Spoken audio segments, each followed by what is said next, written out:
রাজধানীর পল্টনে বাংলাদেশের কমিউনিস্ট পার্টির সিপিবি কার্যালয়ের সামনে সতর্ক অবস্থান নিয়েছেন পুলিশ।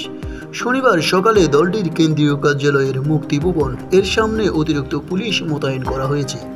এ সময়ে পুলিশের সঙ্গে সেনাবাহিনীও রয়েছে।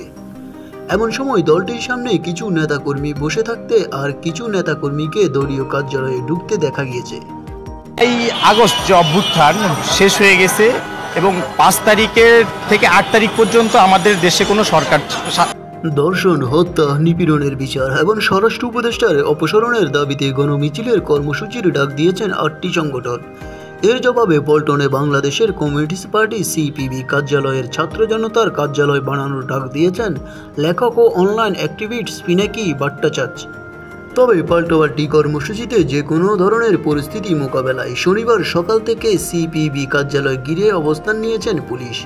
তখন কিন্তু আমাদের চিন্তা নিয়ে কেউ কোনো কথা বলে না, কারণ তখন আমাদের একটা উদ্দেশ্য ছিল যে স্বৈরাচারকে হটাতে হবে, একটা গণতান্ত্রিক পরিবেশ আমাদেরকে ফিরে নিয়ে আসতে হবে। কিন্তু যখন আমরা স্বৈরাচারকে হটালাম তখন দেখলাম প্রথম বেলা 10টায় কেন্দ্রীয় কার্যালয়ের সামনে অবস্থান নিয়ে বক্তব্য দেন পার্টির নেতারা। তারা ধর্ষণ, নারী নির্যাতনের বিরুদ্ধে কথা বলেন।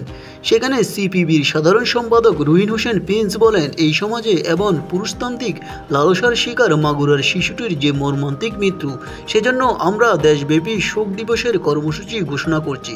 কর্মসূচি অনুযায়ী কেন্দ্রীয় কার্যালয় সহ সারা দেশে কালো পতাকা উত্তোলন কর্মসূচি হবে।